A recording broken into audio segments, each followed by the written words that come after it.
C.S. 루이스가 선택받은 사람들은 왜 음욕에 빠지는 일들을 경험하게 되는가, 왜 그러한 싸움을 싸우게 되는가에 대해서 잘 정리해서 설명을 해준 내용이 있습니다. 성경에 보아도 골리앗을 멋지게 물리쳤던 다윗이 밧세바에게 넘어지고, 또 큰 능력과 힘을 가졌던 삼손이 드릴라에게 힘을 잃게 되는 것을 우리가 보게 됩니다. 또 세상에서 가장 지혜롭다라고 불리는 솔로몬조차도 이방 여인들에게 마음이 빼앗겨 하나님을 잃어버리는 결국을 맞았음을 우리가 보았습니다. 왜 선택받은 사람들, 부름받은 사람들이 음란한 일들 혹은 은밀한 일들과 싸움을 하게 되고 또 넘어지게 되는가, 그 이유를 5가지로 설명을 잘 해주고 있습니다. 첫 번째 이유는 우리의 그 신적인 부르심이 우리에게 영적인 감수성을 증대시키기 때문입니다. 그래서 우리는 그 선함에도 민감해지지만 악함에도 민감해집니다. 그래서 유혹이 훨씬 더 크게 느껴집니다. 두 번째는 우리를 대적하는 적이 있기 때문입니다. 성경은 그 존재를 사탄이라고 표현을 합니다. 사탄의 뜻은 방해자라는 뜻입니다. 하나님과 우리 사이를 방해하는 존재가, 적이 있습니다. 그 사탄은 우리의 연약함을 너무나 잘 알고 있어서 우리를 어떻게 공격해야 되는지도 잘 알고 있습니다. 그것이 좋은 일, 나쁜 일로 나타나는 것이 아니라 사탄의 목표는 우리가 하나님을 잃어버리게 하는 일이 목표이기 때문에 그 일에 충실한 일을 우리에게 행하곤 합니다. 세 번째는 우리가 전에 가지고 있던 그 상처와 트라우마와 습관이 있기 때문입니다. 뇌과학자들은 우리가 뇌 기억을 하고 있다라고 이야기를 합니다. 그게 좋고 나쁜 습관이든 간에 똑같은 환경을 만나면 똑같은 반응을 우리가 하게 돼 있습니다. 그게 습관이라는 거지요. 그래서 우리가 의지력이 약하여 삶이 변하지 못하는 게 아니고 우리의 만나는 환경과 습관을 변화시킬 필요가 있다라고 이야기합니다. 그래서 성경은 우리에게 예수님과 가까워지는 습관, 예수님과 함께하는 습관을 기를 것을 우리에게 가르치고 있습니다. 네 번째 우리가 넘어지는 이유는 구별받은 사람들은, 택함받은 사람들은 외로움을 경험하기 때문입니다. 세상과 다른 구별함이 있기 때문에 우리는 외로움을 경험하게 됩니다. 우리는 모두 외로움이 있습니다. 그냥 외로운 것이 아니라 구별된 삶을 살아가기 때문입니다. 그런데 문제는 무엇이냐?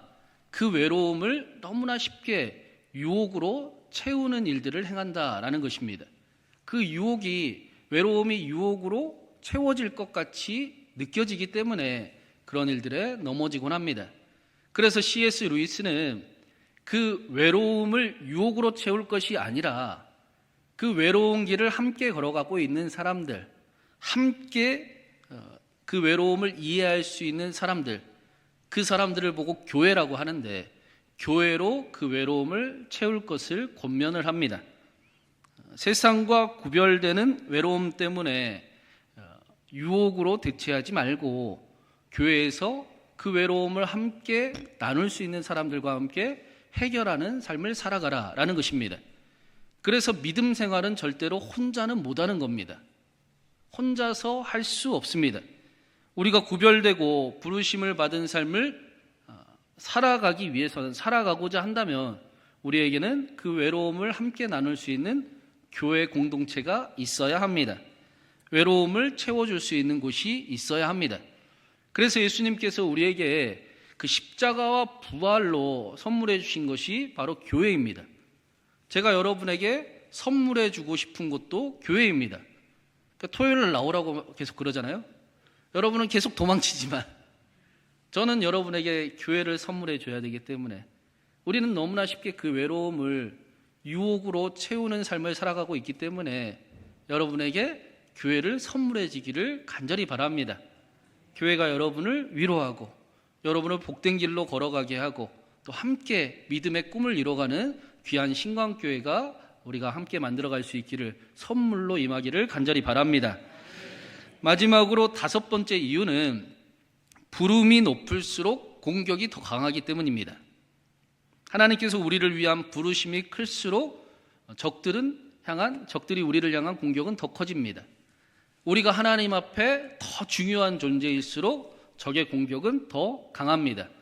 그래서 세상에서도 신이 인간에게 선물을 줄 때는 시련이라는 포장지로 준다라고 이야기를 합니다. 큰 선물일수록 큰 포장지로 싸서 준다라고 말을 합니다. 유교의 맹자는 하늘이 장차 어떤 사람에게 큰 일을 맡기려 할 때는 그가 마음의 뜻을 세우기 전에 반드시 먼저 괴로움을 주고 그의 삶을 육신을 피곤하게 하고 그의 뼈를 굼게 만들고 그의 몸을 궁핍하게 한다. 그가 하려는 바를 힘들게 하고 어지럽게 하는 이유는 흔들리지 않는 참된 성품을 기르고 불가능하다고 하는 일을 가능한 자가 되게 하려 함이라 라고 맹자가 이야기를 합니다. 세상에서도 인생의 큰 시련을 만났거든, 큰 시련을 당하거든 자신이 하늘의 택함을 받은 사람이 아닌가를 생각해 보라고 이야기를 합니다. 하물며 하나님의 선택을 받았을 뿐 아니라 하나님의 자녀라라고 자신 있게 말하는 우리의 삶 역시 그 문제를 두려워해서만은 안 되겠습니다. 우리는 사도행전을 통해 믿음의 큰 싸움을 싸워나가는 모습을 계속해서 보고 있습니다. 그런데 사도 바울은 눈앞에 환란이 있고 어려움이 있고 박해가 있지만 그 일로 인해 두려움으로 멈춰서지 않았습니다. 불가능하다고도 생각하지 않았습니다. 나는 할 수 없으나 하나님은 하실 수 있습니다. 하나님이 계십니다.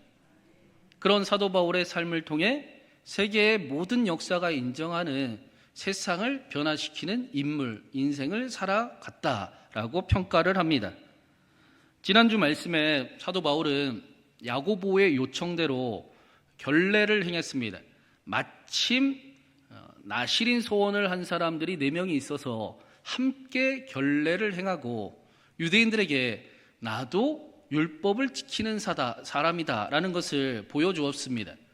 사실은 그 야고보의 요청은 사도 바울의 자존심을 상하게 할 수도 있었습니다. 또 혹은 너만 사도냐? 나도 사도다 라고 이야기하면서 그 이야기를 반박을 충분히 할 수도 있었을 겁니다. 자신의 의견을 피력할 수도 있었습니다. 그러나 사도 바울은 예수님을 먼저 생각하는 사람이었고 교회를 위하는 사람이었습니다. 그러면 그런 행동을 했으면 그 다음에 이어지는 결과가 사도 바울에 대한 오해가 이제 풀렸다, 사도 바울의 문제가 해결됐다라는 이야기가 나와야 맞을 것 같습니다. 근데 말씀은 오히려 정반대의 이야기를 전해줍니다. 우리 27절 말씀부터 한번 읽어보겠습니다. 27절입니다. 그 이래가 거의 참에 아시아로부터 온 유대인들이 성전에서 바울을 보고 모든 무리를 충동하여 그를 붙들고 결례를 행하던 일주일이 끝나갈 무렵에 에베소에서 온 유대인들이 사람들을 충동질하기 시작을 했습니다. 여기 아시아라고 표현이 되는데 지금 튀르키예 에베소 교회가 있는 지역을 이야기하는 겁니다. 에베소에서 온 유대인들이 성전에서 바울을 보고 충동질을 합니다. 이 충동질이 미완료로 돼 있어요. 그러니까 한 번 바울을 향해 욕을 했다라는 것이 아니라 바울을 정말 죽일 때까지 사람들을 충동질해서 바울을 박해했다라는 것입니다. 그리고 28절에 보니까 그 이유가 나오는데 첫 번째 이유는 바울이 율법과 유대인과 성전의 잘못 가르친다라고 비방했다라는 것이고, 두 번째는 헬라인을 성전으로 데리고 와서 성전을 더럽혔다라는 이유 때문이었습니다. 이것은 우리가 모두 잘 알듯이 새빨간 거짓말입니다. 이들은 그저 어떻게 해서든 바울을 죽이고자 했습니다. 공격할 명분이 필요했고 그것이 사실인가 거짓인가는 별로 상관이 없었습니다. 그리스도인들에 대한 유대인의 박해는 성경에 분명하게 나옵니다. 베드로와 요한과 사도들을 감옥에 가두었고 스데반을 순교하게 만들었고 사도 바울이 가는 곳마다 따라다니며 박해를 했습니다. 그 이유는 당시 유대인들이 예수 그리스도에 대한 복음을 듣기 싫었기 때문입니다. 복음은 누구든지 예수 그리스도를 믿으면 아브라함의 자손이 된다라고 말씀을 합니다. 복음은 누구든지 하나님의 사랑이 열려 있고 예수 그리스도 안에서 하나님의 사랑을 자녀됨을 경험할 수 있다라고 말씀을 합니다. 복음은 예수 그리스도를 영접하면 하나님의 자녀된 권세를 얻는다라고 말씀을 합니다. 그러나 유대인들은 이방인들에게도 하나님의 사랑이 전해지는 게 무척 싫었습니다. 자신들만 선민, 택함받은 사람임을 고집하고 싶었습니다. 그래서 다른 사람을 쉽게 무시하고 비교하는 인생을 살았고 비교당하는 인생을 살았고 또한 욕망을 자극하는 삶을 기뻐하는 태도를 가지고 있었습니다. 그래서 바울을 박해하고 그리스도인들을 박해했습니다. 이러한 이들이 모여있던 공동체가 행복했을 리는 전혀 없습니다. 30절 말씀에 우리 30절도 한번 읽어보겠습니다. 온 성이 소동하여 백성이 달려와 모여 바울을 잡아 성전 밖으로 끌고 나가니 문들이 곧 닫히더라. 에베소의 유대인들이 충동질하여 온 성이 소동하고 바울을 잡아 성전 밖으로 끌고 갔습니다. 마치 바울이 스데반처럼 즉결 심판을 당하기 일보 직전입니다. 돌로 쳐서 성전 밖에서 순교를 행하려고 처형하려고 하고 있습니다. 그래서 이 끌고 나가니라는 단어도 강제로 끌고 나갔다, 끌려 나갔다라는 단어입니다. 바울이 두 발이 포박당한 채 질질 성 밖으로 끌려 나갔습니다. 그런데 그때 무슨 일이 일어났는가? 30절 마지막에 보니까 성전 문이 곧바로 닫혔더라라고 말씀을 합니다. 성전의 원래의 목적은 하나님을 위해서 세운 건물, 하나님이 계시는 곳이 성전입니다. 성전은 하나님을 만나는 곳입니다. 성전은 하나님으로 인해 생명이 다시 살아나는 곳입니다. 성전은 하나님과 다시 만남이 회복이 되고 다시 새로운 삶을 살아가게 하는 곳이 바로 성전입니다. 회복과 생명이 있는 곳이 성전입니다. 그런데 성전 문이 닫혔습니다. 바울은 분명히 율법을 결례를 행했습니다. 성전에서 행했습니다. 그러니까 사람들은 모두가 바울이 율법을 행하는구나를 똑똑히 두 눈으로 봤습니다. 그런데 에베소에 온 유대인들의 그 거짓 충동에 분명히 질질 끌려가고 있음을 알면서도 레위인들이 성전 문을 곧바로 닫아버렸습니다. 성전이 거짓이 가득합니다. 성전이 욕망으로 가득 차 있습니다. 성전이 하나님의 말씀보다 사람의 소리가 훨씬 더 중요해 보입니다. 오죽하면 예수님께서도 성전을 향해 내 집은 만민이 기도하는 집인데 너희가 강도의 소굴로 만들었구나 라고 말씀하셨었습니다. 교회는 사람을 살리는 곳이어야 하기 때문입니다. 교회는 사람의 소리가 아니라 하나님의 소리가 들리는 곳입니다. 우리가 모두 연약함을 가지고 있지만 다시 하나님께로 와서 하나님과 함께함을 경험하고 용서받음을 경험하고 다시 하나님과 함께 새 힘을 얻고 새롭게 됨을 경험하는 곳이 교회입니다. 사랑하는 삶이 어렵지만 다시 소망 가운데 사랑하는 삶을 힘쓰고 연습하고 사랑을 경험하는 곳이 교회입니다. 사도 바울은 이런 교회를 원했던 겁니다. 사람의 소리보다 하나님의 소리가 들리는 교회, 다시 새 힘을 얻을 수 있고 사랑을 연습할 수 있는 교회, 예수님으로 피값으로 만드신 그 교회가 세상의 소망이 되는 그런 교회가 되기를 원했습니다. 그런 교회를 다니기를 원했습니다. 그래서 그 길에 환란이 있어도 나는 그 길을 걸어가겠다. 그 길에 결박이 있어도 나는 예수님이 기뻐하시는 교회가 되겠다 하고 오늘 말씀에 그 길을 걸어가고 있습니다. 교회는 이래야 된다. 교회가 이런 곳이지 라고 말하는 것도 중요하지만 더 중요한 것은 그 말대로 따라가는 자신의 삶이 필요합니다. 마치 정답을 아는 사람처럼 이야기하는 것만으로 끝나서는 안 됩니다.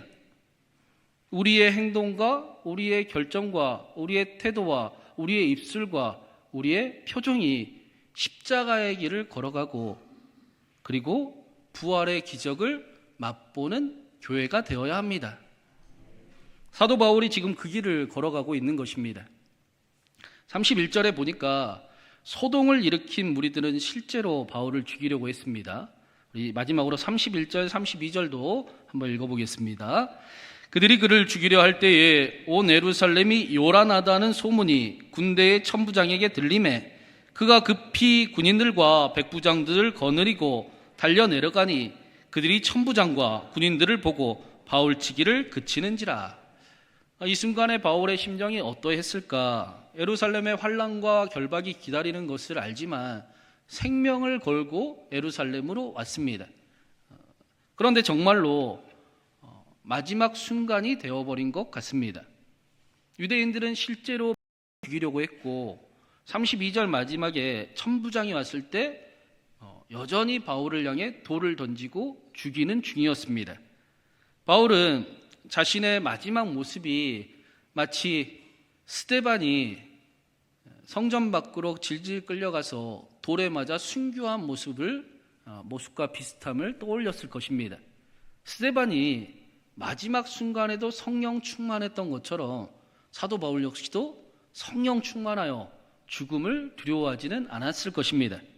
오히려 항상 바울이 이야기했던 것처럼 최악의 조건에서도 하나님은 하나님의 일을 행하시는 분이십니다. 나는 이 상황, 이 조건에서 하나님을 향해 여전히 일어나겠습니다. 하나님의 영광을 나타내 주시옵소서라고 말하는 사람이었습니다. 하나님, 나는 내 조건, 내 상황을 잘 모르지만 그러나 나에게는 하나님이 계시니 나는 오늘도 일어나겠습니다. 하나님, 나에게 하나님의 영광을 나타내 주시옵소서라고 말했을 것입니다. 내게 능력 주시는 자 안에서 내가 모든 것을 할 수 있느니라. 내게 능력 주시는 자 안에서 나는 모든 것을 할 수 있습니다. 하나님이 계십니다. 하나님이 살아계시기 때문입니다. 어떻게 이런 삶을 사도 바울이 계속해서 살아가는가? 오늘 말씀해 보니까 그때 사람들이 바울을 죽이려 할 때 천부장이 그 소리를 듣고 급히 내려왔습니다. 그리고 33절에는 쇠사슬로 바울을 묶고 다시 결박당하여 끌고 갑니다. 사람의 생각에 이러한 일들은 바울이 정말로 환난과 결박을 당했구나, 바울이 정말 어려움을 당했구나 라고만 보일 수도 있습니다. 그런데 만약에 지금 이 재앙 같은 일을 바울이 당하지 않았다면, 바울이 환난과 결박을 당하여 로마의 감옥에 갇히지 않았다면 바울은 로마를 향해 출발해 보기는커녕 예루살렘을 떠나지도 못하고 암살을 당했을 것입니다. 실제로 이어지는 말씀에 사도 바울을 암살하기를 작정하여 내가 물도 먹지 아니하고 밥도 먹지 아니하고 사도 바울을 죽이겠노라 하는 자객이 40명이 있었습니다. 사람의 눈으로는 로마의 천부장에 붙잡혀 죄수가 되어 끌려가는 것 같으나 사실은 하나님의 눈에는 로마의 보호 속에 들어가는 것이었습니다. 하나님께서 당대 최고의 경호원들을 사도 바울에게 붙여주는 일이 됩니다. 실제로 우리가 나중에 보게 되겠지만 이 로마의 천부장이 바울 한 사람을 위해서 예루살렘에서 출발할 때 보병 200명, 기병 200명, 창병 200명, 470명의 로마 군대를 호위하여 바울을 로마로 향하게 하는 모습을 우리가 보게 될 것입니다. 그리고 바울은 너무나 아이러니하게도 죄수의 신분으로 두 손과 몸이 결박당한 채 로마에 무사히 도착하게 됩니다. 환난과 결박이 하나님의 신비로 나타났습니다. 하나님께서 환난을 축복이 되게 하십니다. 그래서 하나님을 사랑하는 사람들은, 하나님의 뜻대로 부르심을 입은 사람들은 모든 일이 합력하여 선을 이룸을 알고 있습니다. 하나님을 사랑하는 사람들은 모든 일이 합력하여 선을 이루어감을 믿습니다. 우리의 잘남과 우리의 못남과 우리의 연약함과 우리의 불편함과 우리의 모든 것들을 합력하여 하나님의 영광스러운 길로 우리를 인도하고 계십니다. 우리는 그 길에 하나님을 더 알아갈 것이고 하나님께서 환난이 축복이 되게 하심을 보게 하실 것이며 우리가 하나님의 자녀된 권세를 확신하며 사용하며 살아가는 삶을 허락해 주실 것입니다. 사도 바울 역시 나는 비천하게도 살 줄 알고 풍족하게도 살 줄 압니다. 배부를 때도 굶주릴 때도 풍족할 때도 궁핍할 때도 내가 일체의 비결을 배웠습니다. 내게 능력 주시는 자 안에서 내가 모든 것을 할 수 있습니다 하며 삶을 살아갔습니다. 세상은 걱정거리를 만나게 되면 우리에게 분노하고 좌절하고 원망하고 남 탓하는 선택을 하게 만듭니다. 아닌가요? 그러나 예수님은 환난과 결박 안에서 하나님을 보게 하십니다. 하나님의 사랑을 확신하게 하시고 하나님을 향한 소망을 갖게 하시고 하나님과 함께 믿음의 길을 걸어가게 하십니다. 그 겨자씨와 같은 믿음이 이 산을 옮기는 큰 능력이 있음을 맛보게 하십니다. 환난이 축복으로 만드는 것을 알게 하십니다. 그래서 우리는 다 가지고 있는 무거운 짐과 고민들이 있지만 그러나 웃음을 잃지 않을 수 있고 조금 더 여유로울 수도 있고 또 인내할 수도 있고 또 감사할 수도 있으며 온유한 삶을 살아가고 있습니다. 여러분 인간의 선함과 악함이 어디서부터 시작이 될 것 같으십니까? 악한 사람은 원래 악하고 선한 사람은 원래 선할까요? 재미있는 실험을 한 적이 있습니다. 미국에서 한 것 같은데 대학에 A라는 건물과 B라는 건물이 있었어요. 학생들에게 A라는 건물에서 B라는 건물로 이동을 해서 발표를 시킨 겁니다. 근데 A라는 건물에서 B라는 건물을 가려면 반드시 지나가야 되는 길이 있었습니다. 그곳에 연기자를 한 사람 투입을 합니다. 이 연기자가 갑자기 발작을 일으켜 쓰러져 있는 상황을 연출을 한 겁니다. 그리고 학생들이 아무도 그곳에 없는데 이 사람을 보면 어떤 행동을 할까를 실험을 하는 거였습니다. 여러 가지 조건들을 달고 경우의 수를 달았는데 어떤 사람은 와서 이 사람을 도와주고 911에 신고를 하고 경찰에 신고하고 돕기를 바라고 또 어떤 사람은 본체만체 발만 동동 구리더니 그냥 지나가는 것을 보게 됩니다. 왜 어떤 사람은 도와주고 어떤 사람은 그냥 본체만체하고 지나가는가? 한 가지 공통점을 찾아요. 일부러 출발을 시킬 때 어떤 사람은 20분 전에 출발을 시켰습니다. 그리고 어떤 사람의 그룹은 1분 전에 출발을 시켰어요. 그랬더니 1분 전에 출발한 사람들은 모두가 다 본체만체하고 지나갑니다. 자기가 바쁘기 때문입니다. 자기가 늦어서 조급하고 여유가 없기 때문입니다. 그런데 20분 전에 출발한 사람들은 전부 다 그 사람을 도와주려고 합니다. 어떻게든 도움이 되려고 합니다. 시간이 넉넉하기 때문입니다. 여유가 있기 때문입니다. 언제 사람이 강팍해지고 약해지는가? 바쁠 때, 여유가 없을 때 악해지고 강팍해집니다. 반대로 그래서 하나님께서는 우리를 여유롭게 하십니다. 하나님을 아는 자가 되게 하십니다. 하나님과 함께 넉넉한 삶을 살아가도록 말씀해 주십니다. 하나님의 사랑을 오늘도 말씀하시고 하나님을 향한 소망을 갖게 하시고 환난도 축복으로 바꾼다니까 지켜봐라. 내가 너의 하나님이라 라고 말씀하시고 하나님과 함께 믿음의 길을 걸어가게 하십니다. 내가 너희를 축복할 것이다. 너희는 내 사랑받는 자다. 너희는 고귀하고 존귀한 자다. 내가 너희를 책임진다 라고 말씀하십니다. 사랑하는 여러분, 저는 우리 교회가 사람의 소리가 아니라 그런 하나님의 소리가 들리는 교회가 되기를 간절히 바랍니다. 우리가 모두 연약함을 가지고 오늘도 나왔지만 다시 하나님과 함께하고 하나님이 새 힘을 주시고 우리를 새롭게 하시는 하나님과 함께 시작하게 하시는 은혜가 가득하기를 바랍니다. 사랑을 경험하는 교회, 환난이 축복으로 변하는 교회, 모두가 그래서 여유가 넘치고 웃을 수 있고 넉넉하여 선을 행하기를 선택하기를 기뻐하고 세상에 소망이 되는 교회, 그런 저와 여러분이 되기를 주님의 이름으로 축원합니다.